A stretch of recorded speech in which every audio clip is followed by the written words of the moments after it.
from Vishwas Navsharda Public School, Bhuna. Welcome in day 6 of class 7 science, chapter number 2, nutrition in animals. In last video, we have discussed about nutrition in human being.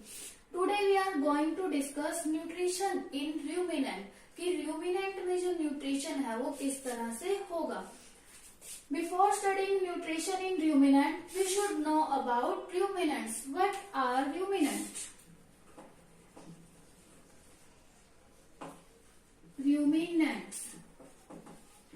Ruminants are the animals that carry rumination. Ruminant क्या है? ऐसे animal हैं जिसमें rumination का process होगा. Now question arises is, what is rumination?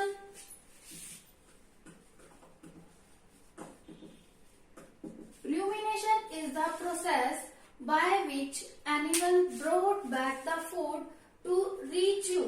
मतलब ये क्या करते हैं, जो फूड ये स्वेलो कर जाते हैं एक बार में एनिमल, एक बार में सारा फूड डाइजेस्ट नहीं करते, ईट नहीं करते, च्यू नहीं करते, ओनली क्या कर लेते हैं, स्वेलो कर लेते हैं, बाद में उसको वापिस अपने माउथ में लाते हैं च्यू करने के लिए. तो उसी प्रोसेस को हम क्या बोलते हैं, rumination. The process by which animal brought back the partially chewed food into the mouth. मतलब कि अपने माउथ में ये पार्शली जो च्यू फूड था उसको वापस लाते हैं. That is called rumination. अब ऐसे एनिमल जो rumination के प्रोसेस को कैरी करते हैं उन्हें हम क्या बोलते हैं, ruminants.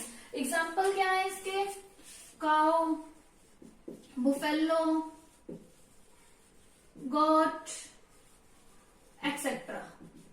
These are the example of ruminants.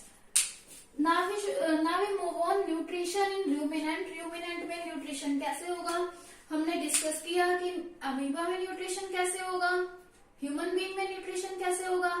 जो स्टेप है न्यूट्रिशन के वो तो सेम ही रहेंगे. What are the step of nutrition? Ingestion, digestion, absorption, assimilation and egestion. These are the step of nutrition in animals. मतलब कोई भी एनिमल है उसमें जो न्यूट्रिशन होगा, न्यूट्रिशन के स्टेप वही 5 रहेंगे. Ingestion, digestion,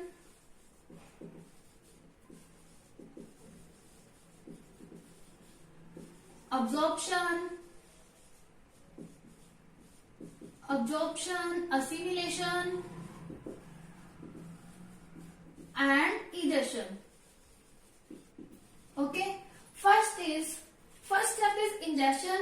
That carry in ruminant is, ruminant क्या करेंगे, ग्रास होगी या कुछ भी उनका फूड, वेजिटेबल कुछ भी होगा, अपने फूड को वो डायरेक्टली इंजेस्ट कर जाएंगे. क्या होते हैं, ग्रास बड़े बड़े होती है तो एक बार में उसको च्यू करना तो मुश्किल ही है, तो वो क्या करते हैं, स्वेलो द ग्रास. मतलब कि कोई भी फूड होगा वो उसे क्या कर लेते हैं, स्वेलो कर लेते हैं. Animals have strong teeth to chew the food. Animals के अंदर क्या होते हैं, strong teeth होते हैं फूड को च्यू करने के लिए, फूड को चबाने के लिए उनके अंदर क्या होते हैं, strong teeth होते हैं. बट फिर भी क्या होता है, जो फूड है वो एक बार में डाइजेस्ट नहीं होगा. That is ingestion. इंजेशन के बाद क्या होगा, डाइजेशन होगा. मतलब कि वाइल फीडिंग जो वो एनिमल्स फूड खा रहे हैं या रूमिनेंट्स है वो फूड को टेक इन कर रहे हैं, तो फूड जो था प्रॉपरली च्यू नहीं हुआ. जब प्रॉपरली च्यू नहीं हुआ तो उसके बाद जो फूड होगा वो लॉन्ग फूड पाइप में से पास हो जाएगा, और लॉन्ग फूड पाइप में से पास होने के बाद वो कहाँ पे चला जाएगा, स्टमक में. मीन्स फूड इंजेस्ट हुआ, इंजेस्ट होने के बाद कहाँ चला जाएगा, लॉन्ग फूड पाइप में से पास होकर स्टमक में चला जाएगा. जो एनिमल्स का स्टमक है उसके 4 पार्ट होते हैं. Stomach of animal have 4 part. First is rumen, reticulum,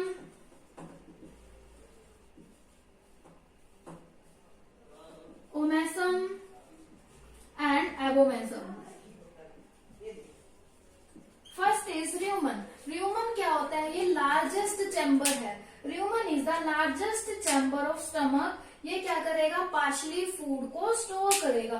मतलब कि जो पार्शली च्यूड फूड है उसका जो सबसे ज्यादा अमाउंट है वो कहाँ स्टोर होगा, ल्यूमन में स्टोर होगा। मीन्स जो पार्शली डाइजेस्टेड फूड है वो कहाँ है, ल्यूमन में है। और जो पार्शली डाइजेस्टेड फूड होगा उसे हम क्या बोलते हैं, कड। ल्यूमन के अंदर जो पार्शली डाइजेस्टेड फूड है उसे हम क्या बोलेंगे, कट बोलेंगे, सीयूडी कट, जो वापस माउथ में आएगा अगेन च्यू होने के लिए। ठीक है, अगेन च्यू होगा मतलब री च्यू एंड री स्वेलोइंग, मतलब वापस से चबाएंगे और वापस से वो स्वेलो हो जाएगा। ओके, इस प्रोसेस को हम क्या बोलते हैं, कट च्यूइंग, मतलब कि वापस से जो कट है, जो पार्शली च्यूड फूड था वो माउथ में आया, फिर से च्यू हुआ और फिर से स्वेलो हो जाएगा, मतलब कि री च्यू एंड री स्वेलो। इससे क्या होगा, जब वापस से आएगा तो क्या होगा, जो इसके अंदर जो बचे हुए सब्सटेंसेस हैं वो ब्रेक डाउन हो जाएंगे। ठीक है, जो फूड में फाइबर जितने भी प्रेजेंट है वो सारे के सारे ब्रेक डाउन हो जाएंगे। Next is reticulum. रेटिकुलम में क्या होगा, ये स्वेलोड फूड को वापस लाने में हेल्प करता है फर्दर च्यूइंग के लिए। Means reticulum help to brought back the partially chewed food in the mouth, मतलब कि जब माउथ में पार्शली च्यूड फूड है वो वापस आएगा, उसको वापस लाने में हेल्प कौन करेगा, reticulum. Next is omasum. Omasum क्या है, ये स्मॉलेस्ट चैम्बर है।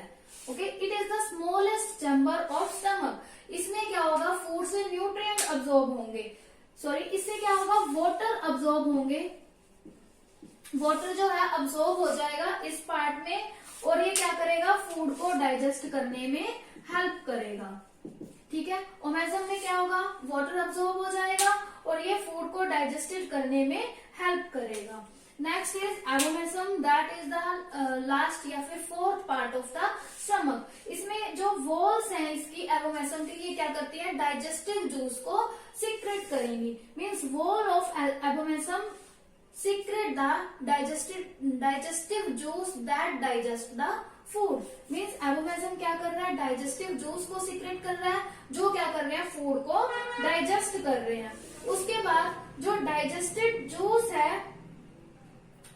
डाइजेस्टिव जूस डाइजेस्ट कर रहा है फूड को, उसके बाद जो फूड है वो कहाँ पे चला जाएगा, इसके बाद this four are the part of stomach, this is the last part.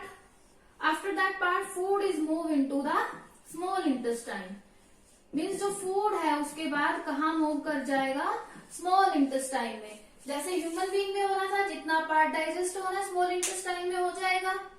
Okay, जो भी डाइजेस्ट हो गया फूड, उसके बाद न्यूट्रिएंट अब्सॉर्ब हो जाएंगे, मतलब most of the nutrient that is carbohydrate, that is fat and protein are digested in the small intestine. जितने भी न्यूट्रिएंट अब्सॉर्ब होंगे वो सारे के सारे कहाँ हो जाएंगे, स्मॉल इंटेस्टाइन में हो जाएंगे। उसके बाद स्मॉल इंटेस्टाइन के बाद फूड कहाँ मूव कर जाएगा,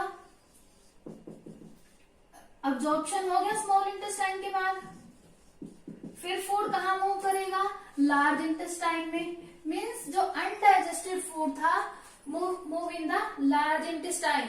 ठीक है, as same in the human being, जैसे ह्यूमन बीइंग में था वैसे ही रूमिनेंट्स में है। यहाँ से वाटर और मिनरल अब्सॉर्ब हो जाएंगे। वाटर और मिनरल अब्सॉर्ब होने के बाद कौन सा प्रोसेस हो जाएगा, एसिमिलेशन। एसिमिलेशन मीन्स जो मिनरल्स अब्सॉर्ब हुए हैं या फिर न्यूट्रिएंट अब्सॉर्ब हुए हैं वो क्या करेंगे, डाइजेस्ट हो जाएंगे और एनर्जी गिव आउट करेंगे। मीन्स उनका यूटिलाइजेशन हो जाएगा बॉडी में टू गिव द एनर्जी। ठीक है, आफ्टर दैट लार्ज इंटेस्टाइन से जो अनडाइजेस्टेड फूड था वो कहाँ मूव करेगा, रेक्टम में। ठीक है, रेक्टम में मूव करेगा। रेक्टम में मूव करने के बाद जो वेस्ट है वो यहाँ से रिमूव हो जाएगा।